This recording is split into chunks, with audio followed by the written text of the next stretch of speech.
Mas eu queria falar sobre a escolha do Renato e, na verdade, não é uma escolha exclusiva do Renato, é uma escolha do departamento de futebol, que é, nesse momento, simplesmente abandonar o Campeonato Brasileiro.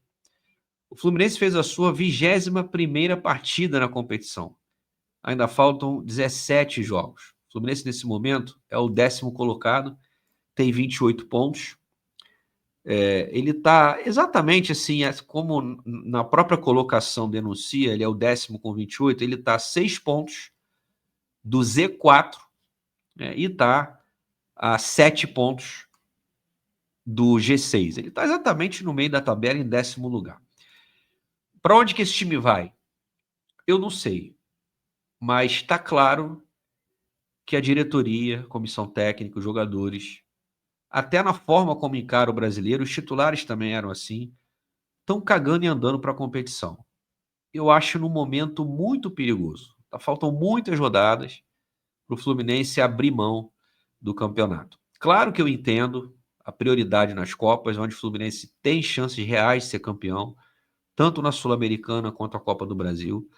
Mas o jogo de hoje, contra o Corinthians, um adversário direto, custava você lançar ali 4, 5 titulares para ter um entrosamento mínimo. Por que poupar o time inteiro? Havia essa necessidade de você poupar os 10 jogadores. Lembrando que esses caras estavam há 10 dias sem jogar, sendo 4 dias seguidos de folga. Enfrentaram o Bahia no Maracanã, não teve viagem.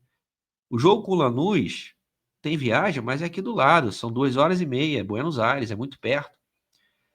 Entendo você priorizar a Copa Sul-Americana, a Copa do Brasil, que agora é só depois do Brasileiro, mas você colocar uma equipe inteiramente reserva contra o Corinthians, que é um time que está lá, está no mesmo nível, mesmo patamar de força do Fluminense, faltando tantas rodadas, o Fluminense não vai brigar por nada no Campeonato Brasileiro. Se ele não ganhar a Sul-Americana ou a Copa do Brasil, ele não volta a Libertadores em 2026, eu entendo.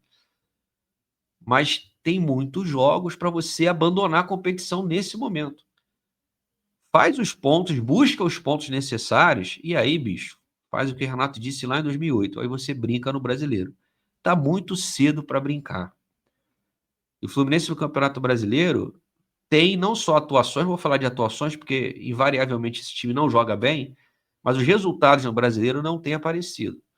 Seja por uma concentração diferente em relação às Copas dos titulares ou decisões, na minha opinião, discutíveis de você poupar todos os jogadores. Eu não concordo com isso. Eu não acho de bom tom você abrir mão do Campeonato Brasileiro com 17 jogos a disputar. E vão ter jogos difíceis, confrontos diretos, jogos no Maracanã, jogos fora de casa. Então, eu discordo dessa alternativa, dessa escolha da diretoria. Isso, eu falo diretoria porque isso não é uma opinião do Renato e fica por isso mesmo. Isso é conversado com o departamento de futebol, com o Paulo Angione, com o Mário Bittencourt, e tem o sinal verde para poder acontecer isso. Então você coloca uma equipe hoje totalmente desentrosada. O Otávio não jogava há um tempão, o Igor Rabelo praticamente fazendo sua estreia, o Soteldo vindo de lesão lá da seleção venezuelana. Aí, além disso, além de você colocar uma equipe totalmente desentrosada, o Renato ainda escala mal. Ele faz o meio-campo extremamente lento, pesado, sem opções de passe. Ele tinha o Riquelme para jogar pelos lados, ele tinha o próprio Lavega, ele tinha o Kena, ele coloca o Lima para começar o jogo aberto pelo lado esquerdo. E o Santi Moreno, que é uma contratação, eu acho que dos pontos que nós temos, isso a gente pode dizer, talvez seja um dos menos velozes. Então o Fluminense ficou encaixotado nessa formação. 3 meias lentos, pesados, sem profundidade pelos lados, um Cano que se arrasta em campo. Então o jogo ficou muito amarrado. O Corinthians também com um time mais leve, mais jovem, mas marcando muito também, sem incomodar.